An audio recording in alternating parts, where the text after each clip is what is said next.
পাহাড়ের উপরে উঠে দোলনায় দোল খাওয়াটা ছিল আমার কাছে স্বপ্নের মতো, যেটা আজকে বাস্তবে পূরণ হলো। আলহামদুলিল্লাহ। হ্যালো এভরিওয়ান, আসসালামু আলাইকুম। কেমন আছেন সবাই? আশা করি সবাই অনেক অনেক ভালো আছেন। আপনাদের দোয়া এমন ভালোবাসে আমিও খুব ভালো আছি। আর আজকে যে ভিডিওটা দেখতেছেন সেটা হচ্ছে কালকের ভিডিও, যেটা আজকে আমি ভয়েস করতেছি। আর আমি চলে গিয়েছিলাম নীলাচলে পাহাড়ের চূড়ায় দোলনায় দোল খেতে।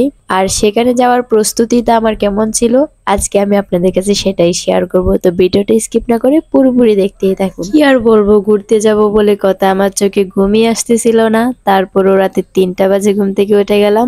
আপনারা বাহিরের দিকটা দেখলেই বুঝতে পারবেন যে কতটা অন্ধকার এখনো। এখন মাত্র রাতে 3টা বাজে আর আমার চোখে ঘুম নাই। এখনই আমি রেডি হওয়া শুরু করব। ঘুম থেকে উঠে মুখ টুক ধুয়ে ফ্রেশ হয়ে আসলাম। এখন হচ্ছে আমি রেডি হব। যেহেতু 5টা বাজে গাড়ি ছাড়বে, সেহেতু আমি ভাবতেছি এত তাড়াতাড়ি রেডি হয়ে কি করব। রেডি হতে তো আর এত টাইম লাগবে না, তাই ভাবলাম যে কিছু খেয়ে নেই। তারপরে একটা নুডলসের প্যাকেট নিলাম, সেটা রান্না করলাম, রান্না করে খেলাম। তারপর এখন হচ্ছে আমি রেডি হব। তারপর আপনারা এখানে দেখতেই পাচ্তেছেন আমার জামা কাপড়গুলো আমি গুছিয়ে নিলাম, এগুলো আমি এখন পরবো। সো টেনটেনা, এই জামাটা পরে আমাকে কেমন লাগতেছে অবশ্যই কমেন্ট করে জানাতে আপনারা ভুলবেন না। তারপর আর কি, এখন একটু হালকা সাজুগুজু করব এন্ড রওনা দিয়ে দিব বান্দরবান নীলাচলের দিকে। আরেকটা কথা হচ্ছে যে সময় অল্প থাকার কারণে আমি আমার রেডি হওয়ার পুরো ভিডিওটা করতে পারি নাই, যার জন্য ভিডিওটা অনেক ছোট হইতেছে। তো আমি আমার রেডি হওয়া কমপ্লিট হয়ে গেলে তারপর হচ্ছে একটা রিক্সা নিয়ে রওনা দিয়ে দিলাম যেখানে আমরা গাড়িতে উঠবো সেখানের দিকে। আর এখন হচ্ছে 4:30 বাজে, মানে 4:30।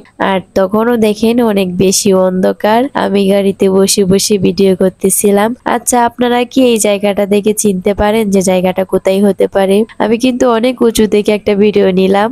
এটা কোন জায়গা হতে পারে? আপনারা যদি চিনে থাকেন অবশ্যই কমেন্ট করতে পারেন।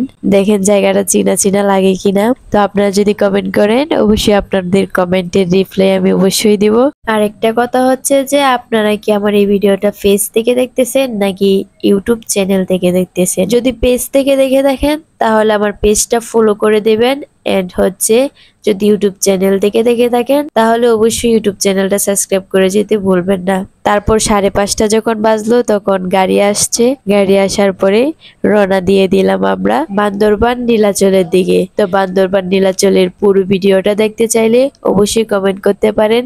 আমি পরবর্তী ভিডিওতে নিয়ে আসবো বান্দরবান নীলাচলের ভিতরে কি কি আছে, বান্দরবান নীলাচল গেলে আপনারা কি কি উপভোগ করতে পারবেন, কি কি আকর্ষণীয় জায়গা আছে। তবে দেখা হচ্ছে নেক্সট ভিডিওতে।